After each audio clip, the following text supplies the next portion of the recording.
ಧರ್ಮಸ್ಥಳದ ಆಟೋಗಳಲ್ಲಿ ಮಹಿಳೆಯರ ನಾಪತ್ತೆ. ರಾತ್ರಿ ಸುಮಾರು ಜನ ಅಲ್ಲಿ ಧರ್ಮಸ್ಥಳದಲ್ಲಿ ಆಟೋ ರಿಕ್ಷಾದಲ್ಲಿ ಹೋದಂಥ ಹೆಣ್ಮಕ್ಳು ಕಾಣಾಗಿದ್ದಾರೆ. ಒಂದು ಗ್ಯಾಂಗ್ ಇದೆ, ಬರೋದಿಲ್ಲ ಅಂತ ಹೇಳಿದ್ರು ಒತ್ತಾಯಪೂರ್ವಕವಾಗಿ ಗಾಡಿಯಲ್ಲಿ ಕೂರಿಸ್ಕೊಂಡು ಹೋಗ್ತಾರೆ. ಹೆಣ್ಮಕ್ಳನ್ನ ಉಪಯೋಗಿಸುವಂತಹ psycho rapist, psycho killer gang ಅದು. ಸುಮಾರು 35-50 ವರ್ಷ ಪ್ರಾಯದ ಹೆಣ್ಮಕ್ಳನ್ನು ಬಿಟ್ಟು 3-4 ಜನ. ಸೊ ಈಗಲೂ ಕೂಡ ಅಲ್ಲಿ ಆಕ್ಟಿವ್ ಆಗಿದ್ದಾರೆ. ಸೊ ಈಗಲೂ ಕೂಡ ಅಲ್ಲಿ ಆಟೋಗಳನ್ನು ಓಡಿಸ್ಕೊಂಡಿದ್ದಾರೆ. ಅಲ್ಲೇ ಇದ್ದಾನೆ, ಧರ್ಮಸ್ಥಳದಲ್ಲಿ ಇದ್ದಾನೆ, ಆಟೋದಲ್ಲಿ. ಸೊ ಸೌಜನ್ಯ ಪ್ರಕರಣ ಆದ ನಂತರ ಇದೆಲ್ಲವೂ ಕೂಡ ಕಮ್ಮಿ ಆಗಿದೆ. ಬಟ್ ಆದರೂ ಲೈಫ್ ಜೊತೆ ನೀವು ರಿಸ್ಕ್ ತೊಗೊಳ್ಳೋದಕ್ಕೆ ಹೋಗಬೇಡಿ. ಸೊ ಇದು ನಮ್ಮ ಒಂದು ಸಜೆಷನ್ ಅಂತ ನಾವು ಹೇಳ್ತೇನೆ. ಇವತ್ತು ನಾನು ಬಂದು ಧರ್ಮಸ್ಥಳದಲ್ಲಿದ್ದೀನಿ. ಈ ಧರ್ಮಸ್ಥಳ ಈ ಒಂದು ಆರ್ಆರ್ ಏನಿದೆ, ಸೊ ಇದರ ಇನ್ನೊಂದು ಭಾಗ ನಿಮಗೆ ತಿಳಿಸ್ಬೇಕು ಅಂದ್ಕೊಂಡು ಇವತ್ತು ನಿಮ್ಮ ಮುಂದೆ ಬಂದಿರುವಂಥದ್ದು. ಧರ್ಮಸ್ಥಳದ ಆಟೋಗಳಲ್ಲಿ ಮಹಿಳೆಯರ ನಾಪತ್ತೆ. ರಾತ್ರಿ ಸುಮಾರು ಜನ ಅಲ್ಲಿ ಧರ್ಮಸ್ಥಳದಲ್ಲಿ ಆಟೋ ರಿಕ್ಷಾದಲ್ಲಿ ಹೋದಂಥ ಹೆಣ್ಮಕ್ಳು ಕಾಣಾಗಿದ್ದಾರೆ. ಆಟೋದಲ್ಲಿ ಬಂದಂತವರೆಲ್ಲ ನಾಪತ್ತೆ ಆಗ್ತಾ ಇದ್ರು ಧರ್ಮಸ್ಥಳದಲ್ಲಿ. ಹೆಣ್ಮಕ್ಳು ಅದು ಒತ್ತಾಯದಲ್ಲಿ ಅದು ಕರ್ಕೊಂಡು ಹೋಗುವವರು ಅಂದ್ರೆ ಈ ಒಂದು ಗ್ಯಾಂಗ್ ಇದೆ. ಅವನು ಬಂದಂತ ಹುಡುಗಿಯರನ್ನ ಈಗ ನಮ್ಮ ಮನೆ ಹುಡುಗಿ ಒಬ್ಬ ಹುಡುಗಿಯನ್ನು ಕೂಡ ಅಂದ್ರೆ ನನ್ನ ಸೋದರನ ಹೆಂಡತಿಯನ್ನು ಕೂಡ ಕರೆದಿದ್ದಾನೆ. ಈ ತರ ಬಾ, ನಾನು ಬಿಡ್ತೇನೆ, ಬಾ ಮನೆಗೆ ಹೋಗು, ಮನೆಗೆ ನಾನು ಬಿಡ್ತೇನೆ, ಬಾ ಅಂತ ಹೇಳಿ. ವೀಕ್ಷಕರೇ, ಧರ್ಮಸ್ಥಳದ ಆಟೋಗಳಲ್ಲಿ ಬಂದರೆ ಅಲ್ಲಿ 2 ರೀತಿಯಾದ ಒಂದು ಗುಂಪಿದೆ. ಒಂದು ನಾರ್ಮಲ್ ಪ್ರೈವೇಟ್ ಆಟೋಗಳು, ಅಂದರೆ ನೋಡೋದಕ್ಕೆ ಒಂದೇ ರೀತಿ ಇರುತ್ತದೆ, ಆದರೆ ಧರ್ಮಸ್ಥಳದ ಆಚೆ ಓಡಾಡುವಂಥ ಒಂದು ಆಟೋಗಳು. ಸೊ ಅದಾದ ನಂತರ ಇನ್ನೊಂದು ಗುಂಪು ಬಂದು ಡಿ ಗ್ಯಾಂಗ್ ಅಂತ ಕರೀತಾರೆ. ಸೊ ಅದನ್ನು ಡಿ ಗ್ಯಾಂಗ್ ಅಂದರೆ ಧರ್ಮಸ್ಥಳ ಗ್ಯಾಂಗ್ ಅಂತಲೂ ಕರೀತಾರೆ, ಅಥವಾ ದಬ್ಬಾಳಿಕೆ ಗ್ಯಾಂಗ್ ಅಂತಲೂ ಕರೀತಾರೆ, ಮತ್ತು ದರೋಡೆಕೋರರ ಗ್ಯಾಂಗ್ ಅಂತಲೂ ಕೂಡ ಕರೀತಾರೆ. ದರೋಡೆಕೋರರು ಅಂದರೆ ಸಾಮಾನ್ಯವಾಗಿ ಈ ಚಿನ್ನ ಕದಿಯುವಂಥವ್ರು, ಹಣ ಕದಿಯುವಂಥವ್ರು, ಸೊ ಈ ರೀತಿ ಕೇಳಿರ್ತಾರೆ. ಬಟ್ ಅಲ್ಲಿಯ ಒಂದು ಗ್ಯಾಂಗ್ ಏನಿದೆ ಅದು ಬಂದು ಹೆಣ್ಣು ಮಕ್ಕಳ ಒಂದು ಕಿಡ್ನಾಪ್ ಮಾಡುವಂಥ, ಅವರನ್ನು ಅಪಹರಿಸುವಂಥ ಒಂದು ಗ್ಯಾಂಗ್ ಅಂತಲೇ ಹೇಳ್ಬೋದು. ಅಲ್ಲಿ ಒಂದು ಭಾಳ ಸ್ಪಷ್ಟವಾಗಿ ನಮಗೆ ಗೊತ್ತಿದೆ, ಒಂದು ಗ್ಯಾಂಗ್ ಇದೆ ಅಲ್ಲಿ ಹೆಣ್ಮಕ್ಳನ್ನ ಉಪಯೋಗಿಸುವಂತಹ, ಅಲ್ಲಿ ದರ್ಶನಕ್ಕೆ ಬಂದಂತಹ ಹೆಣ್ಮಕ್ಳನ್ನ ಉಪಯೋಗಿಸ್ಕೊಳ್ಳುವಂತಹ, ಮತ್ತು ಪರಿಚಿತರು ಯಾರಾದರೂ ಇದ್ದರೆ ಅವ್ರನ್ನೂ ಕೂಡ ಉಪಯೋಗಿಸ್ಕೊಂಡು ಬಿಸಾಡುವಂಥ ಒಂದು ಗ್ಯಾಂಗ್ ಇದೆ. Psycho rapist, psycho killer gang ಅದು ನೇರವಾಗಿ ಈ ಕುಟುಂಬದವರೇ ಮಾಡ್ತಾ ಇದ್ದಾರೆ. ಈ ಕುಟುಂಬದವರು ಮತ್ತು ಈ ಕುಟುಂಬದ ಜೊತೆಗೆ ನಂಟು ಹೊಂದಂತಹ ಒಂದು ತಂಡ ಏನಿದೆ, ಅವರು ಸಿಕ್ಕಾಪಟ್ಟೆ ಗಾಂಜಾ ಆಗ್ಬೋದು, ಕೊಕೇನ್ ಅದು ಅಡಿಕ್ಟೆಡ್ ಅವರೆಲ್ಲರೂ. ಒಂದು 8-10 ಜನರ ಗ್ಯಾಂಗ್ ಇದೆ. ಅವರಿಗೆ ಅದೇ ಕೆಲಸ ರಾತ್ರಿ ಆದಮೇಲೆ. ಎಲ್ಲರಿಗೂ ಅಲ್ಲಿ ಕೆಲವು ಮಂದಿ ಇಲ್ಲಿ ಧರ್ಮಸ್ಥಳದಲ್ಲಿ ಗಾಂಜಾ ತಗೊಂಡು ಅವರ ಕೆಲವು ಜನಗಳು ಈಗಲೂ ಕೂಡ ಮಾಡ್ತಾ ಇದ್ದಾರೆ ಆ ತರ. ಅಂದ್ರೆ ಇವರ ಸಂಬಂಧಿಕರಿಗೆ ಅಲ್ಲಿ ಒಬ್ಬ ಆಟೋ ಡ್ರೈವರ್ ಇದ್ದ. ಆಟೋ ಡ್ರೈವರ್ ಕೂಡ ಅವನು ಸುಮಾರು 35-50 ವರ್ಷ ಪ್ರಾಯದ ಹೆಣ್ಮಕ್ಳನ್ನು ಬಿಟ್ಟಿದ್ದ. ಅವನಿಗೆ ಅಂದ್ರೆ ಈ ತಮ್ಮನ ಮಗ ಸೇರ್ಕೊಂಡು ಇವ ಅಲ್ಲಿ ಒಳಗಡೆ ಅವರ ಇದಕ್ಕೆಲ್ಲ ಹೋಗ್ತಾನೆ. ಒಳಗಡೆ ಎಲ್ಲ ಹೋಗಿ ಅವರಿಗೆ ಬೇಕಾದಾಗೆ ಮಾತಾಡ್ಸ್ಕೊಂಡು ಬರ್ಲಿಕ್ಕೆಲ್ಲ. ಅತ್ಯಾಚಾರಿಗಳ ಉಗ್ರತಾಣ ಅಂತ ಹೇಳ್ತೀವಿ ನಾವು, ಅಡಗುತಾಣ ಅಂತಲೇ ಹೇಳ್ತಾ ಇದ್ದೆ. ಆ ಅಡಗುತಾಣದಲ್ಲಿರೋರೆಲ್ಲ ಇವರೇ. ಅದಕ್ಕೋಸ್ಕರ ಅಲ್ಲಿ ಡಿ ನಂಬರ್ ಆಟೋ ಅವರಿಗೆ ಕೊಟ್ಬಿಟ್ಟು ಎಲ್ಲ ವ್ಯವಸ್ಥೆ ಮಾಡಿ ಇಟ್ಟಿರೋದು. ಡಿ ನಂಬರ್ ಅವರು ಯಾವುದೇ ಸುದ್ದಿಯನ್ನು ಹೊರಗೆ ಸುದ್ದಿಯನ್ನು ಒಳಗೆ ತಿಳಿಸ್ಬೇಕು, ಒಳಗಿನ ಸುದ್ದಿಯನ್ನು ಯಾವುದನ್ನು ಕಳಿಸಬಾರ್ದು. ಎರಡು ಕೆಲಸ, ಆಟೋ ಓಡಿಸೋದ್ರ ಜೊತೆಗೆ ಇನ್ನೊಂದು ಕೆಲಸ. ಹೌದು ಇದೇ ಕೆಲಸ ಅಲ್ಲ. ಮತ್ತೆ ಏನಂತಿದ್ದಾನ ಅವ್ನು ನಂಬರ್ 1 ಇಲ್ಲ, ಅವ್ರ ಬಗ್ಗೆ ಮತ್ತೆ ಅದ್ರ ಜೊತೆಗೆ ಇನ್ನೊಂದಿಬ್ರು ಬಗ್ಗೆ ಮಾಹಿತಿಗಳು ಬಂದಿದೆ. ಸ್ಥಳೀಯರು ಎಲ್ಲ ಹೇಳ್ತಾ ಇದ್ರು, ಕೊಲೆ ಮಾಡೋಕೆ ನಂಬರ್ 1 ಅವನೇ, ಊತ ಹಾಕೋರು ನಂಬರ್ 1, ತಗೊಂಡು ಬಿಸಾಕೋದು ಅವನೇ.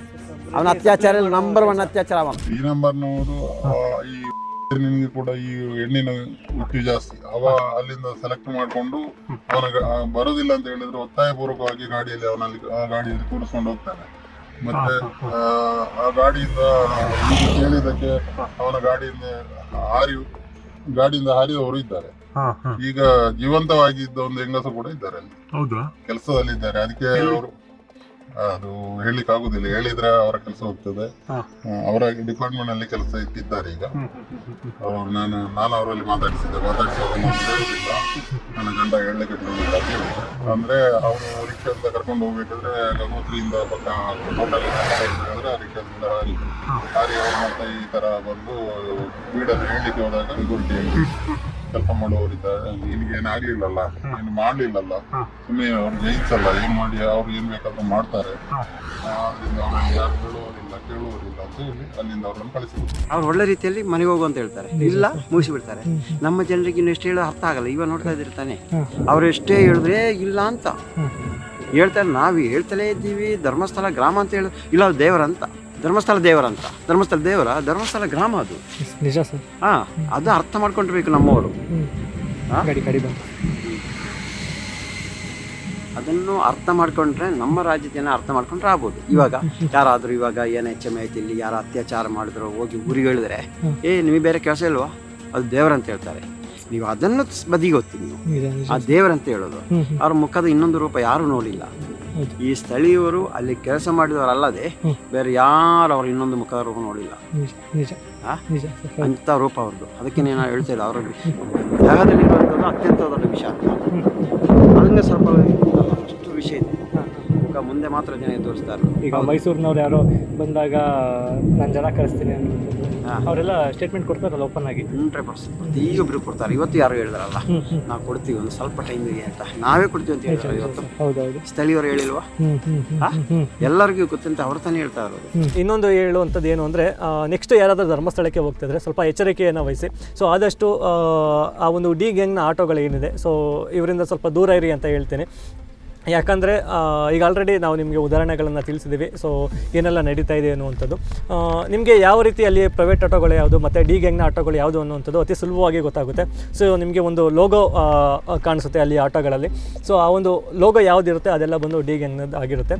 ಸೊ ಲೋಗೋ ಇಲ್ಲ ಅಂದರೆ ಅದೆಲ್ಲ ಪ್ರೈವೇಟ್ ಆಟೋಗಳು. ಸೊ ಒಂದು ನಮ್ಮ ಕಡೆಯಿಂದ ಒಂದು ರಿಕ್ವೆಸ್ಟ್ ಅಥವಾ ಸಜೆಷನ್ ಅಂತ ಹೇಳ್ತೀವಿ. ಎಲ್ಲರೂ ಅಂತ ಹೇಳಲ್ಲ, ಅದರಲ್ಲಿ 3-4 ಜನ ಸೊ ಈಗಲೂ ಕೂಡ ಅಲ್ಲಿ ಆ್ಯಕ್ಟಿವ್ ಆಗಿದ್ದಾರೆ. ಸೊ ಈಗಲೂ ಕೂಡ ಅಲ್ಲಿ ಆಟೋಗಳನ್ನು ಓಡಿಸ್ಕೊಂಡಿದ್ದಾರೆ. ಈಗ ಎಲ್ಲಿದ್ದಾನೆ ಅವನು? ಅಲ್ಲೇ ಇದ್ದಾನೆ, ಧರ್ಮಸ್ಥಳದಲ್ಲಿ ಇದ್ದಾನೆ, ಡಿ ನಂಬರ್ ಅಲ್ಲಿ ಆಟೋದಲ್ಲಿ ಈಗಲೂ ಇದ್ದಾನೆ. ಸೊ ಸೌಜನ್ಯ ಪ್ರಕರಣ ಆದ ನಂತರ ಇದೆಲ್ಲವೂ ಕೂಡ ಕಮ್ಮಿ ಆಗಿದೆ. ಬಟ್ ಆದರೂ ನಮ್ಮ ಒಂದು ಸಜೆಷನು, ಸುಮ್ಮನೆ ನಿಮ್ಮ ಒಂದು ಲೈಫ್ ಜೊತೆ ಎಕ್ಸ್ಪೆರಿಮೆಂಟ್ ಮಾಡ್ಕೊಳ್ಳೋದಕ್ಕೆ ಹೋಗಬೇಡಿ, ಅಥವಾ ನಿಮ್ಮ ಲೈಫ್ ಜೊತೆ ನೀವು ರಿಸ್ಕ್ ತೊಗೊಳ್ಳೋದಕ್ಕೆ ಹೋಗಬೇಡಿ. ಸೌಜನ್ಯ ಪ್ರಕರಣ ಆದಮೇಲೆ 2012ರಿಂದ ಇತ್ತೀಚೆಗೆ ಈ ಥರದ್ದು ಯಾವುದೂ ಮುಂದೆ ಒಂದು ಪ್ರಕರಣ ನಡೆದಿಲ್ಲ. ಒಂದೇ ಒಂದು ಪ್ರಕರಣ ನಡೆದಿದೆ. ಒಂದು ಪ್ರಕರಣ ಏನೋ ಬಂದಿದೆ, ಅದು ಗಂಗೋತ್ರಿಯ ಸಾಕೇತವ ಏನೋ ಒಂದು ಲಾಡ್ಜಲ್ಲಿ ಒಂದು ಹೆಣ್ಣು ಮಗಳಂತೂ ಆತ್ಮಹತ್ಯೆ ಅಂತ ಹೇಳಿ ಬಂದಿದೆ. ಆದರೆ ಅದು ಹೊರಗಡೆ ಇದಕ್ಕೆ ಬರಲಿಲ್ಲ. ಮತ್ತೆ ವೀಕ್ಷಕರೇ, ಈ ಒಂದು ದಬ್ಬಾಳಿಕೆ ಯಾವ ರೀತಿ ಇದೆ ಅನ್ನುವಂಥದ್ದನ್ನ ನೀವು ಪ್ರಾಕ್ಟಿಕಲ್ ಆಗಿ ನೀವು ಚೆಕ್ ಮಾಡ್ಬೋದು. ಯಾವ ರೀತಿ ಅಂದರೆ, ಈ ಧರ್ಮಸ್ಥಳದ ಡಿ ಗ್ಯಾಂಗ್ ಬಿಟ್ಬಿಟ್ಟು ಈಗ ಪ್ರೈವೇಟ್ ಆಟೋಗಳು ಏನಿದೆ, ಸೊ ಒಂದು ಆಟೋಗಳೆಲ್ಲ ನೀವು ಕುತ್ಕೊಂಡು ಬಾಡಿಗೆಗೆ ನೀವು ಧರ್ಮಸ್ಥಳದ ಒಳಗಡೆ ಕರ್ಕೊಂಡು ಹೋಗ್ಬಿಡಿ. ಸೊ ಒಳಗಡೆ ಬಂದು ಆನಂತರ ಅವರು ಅಷ್ಟೇ ಸೇಫಾಗಿ ಆಚೆ ಹೋದರೆ ಸೊ ನಾವು ಅವಾಗ ಒಪ್ಕೊಳ್ತೀವಿ ಧರ್ಮಸ್ಥಳ ಅಂದರೆ ಧರ್ಮಸ್ಥಳ ದಬ್ಬಾಳಿಕೆಯ ಸ್ಥಳ ಅಂತ. ಈಗ ಬೇರೆ ಆಟೋಗಳು ಯಾವುದೂ ಧರ್ಮಸ್ಥಳಕ್ಕೆ ಹೋಗೋದಿಲ್ಲ, ಇಲ್ಲ ಬಿಡುದಿಲ್ಲ. ನಮ್ಮ ಊರಿನವರಿಗೆ, ನಾವು ಊರಿನವರಿದ್ದೇವೆ, ನಾವು ಊರಿನವರಿಗೆ ಆಟೋ ಅವರು ಓಡಿಸ್ಲಿಕ್ಕೆ ಬಿಡುದಿಲ್ಲ. ಇನ್ನೊಬ್ರು ಎಲ್ಲಿಂದ ಬಂದವರ ಆಟೋದವರನ್ನ ಸೇರಿಸ್ಕೊಂಡು ಆಟೋದಲ್ಲಿ ದುಡಿಸ್ತಾರೆ. ಇಷ್ಟು ದಿನಕ್ಕಿಷ್ಟು ನಮಗೆ ಕೊಡ್ಬೇಕಂತ ಹೇಳಿ ಆ ಬಂದಂಥವರು ಇಲ್ಲಿ ಬಂದ ಜನಗಳಿಗೆ ಅವರಿಗೆ ಮಾಹಿತಿ ಕೊಟ್ಟುಕೊಂಡು ಧರ್ಮಸ್ಥಳಕ್ಕೆ ಏನಾದರೂ ಬಂದಂಥ ಮಾಹಿತಿಗಳನ್ನು ಬೇಡದ್ದನ್ನು ಎಲ್ಲ ಅವರಿಗೆ ಹೇಳಬೇಕು. ಏನು ಬಂದ ಅಲ್ಲಿ ಆಗುವಂಥ ಕೆಲಸಗಳನ್ನು ಅಲ್ಲಿ ಅವರಿಗೆ ತಿಳಿಸ್ಬೇಕು. ಅದಕ್ಕೆ ಬೇಕಾಗಿ ಇವರ ಒಂದು ದಬ್ಬಾಳಿಕೆಯಾಗಿ ಜನಗಳನ್ನು ಹೊರಗಡೆ ಏನು ವಿಶೇಷ ಕೆಟ್ಟ ಕೆಲಸ ಆದರೂ ಕೂಡ, ಒಳ್ಳೆ ಕೆಲಸ ಆದರೂ ಕೂಡ ಅದು ಅವರಿಗೆ ತಿಳಿಸುವಂಥ ಜನಗಳು ಇವರಿಗೆ ಬೇಕಾಗಿ ಒಂದು ಡಿ ನಂಬರ್ ಗ್ಯಾಂಗ್ ಅಂತೇಳಿ ಮಾಡಿಬಿಟ್ಟು ಅವರಿಗೆ ಕೊಟ್ಟಿರೋದು. ಎಸ್ ವೀಕ್ಷಕರೇ, ಈಗ ಎಷ್ಟೋ ಜನ ನಮ್ಮ ಒಂದು ವಿಡಿಯೋಸ್ಗಳನ್ನು ಮಾಡಿದ ಮೇಲೆ ಸೊ ಎಲ್ಲರೂ ಕೂಡ ಒಂದು ಪ್ರಶ್ನೆಯನ್ನು ಇಡ್ತಾ ಇದ್ದಾರೆ. ಸೊ ಧರ್ಮಸ್ಥಳದಲ್ಲಿ ಇಷ್ಟೆಲ್ಲ ಘಟನೆಗಳು ಆಗ್ತಾ ಇದ್ರು ಅಲ್ಲಿಯ ದೇವರುಗಳು ಏನು ಮಾಡ್ತಾ ಇದ್ದಾರೆ ಅಂತ, ಮಂಜುನಾಥ ಸ್ವಾಮಿ, ಅಣ್ಣಪ್ಪ ಸ್ವಾಮಿ ಏನು ಮಾಡ್ತಾ ಇದ್ದಾರೆ ಅನ್ನುವಂಥದ್ದನ್ನು.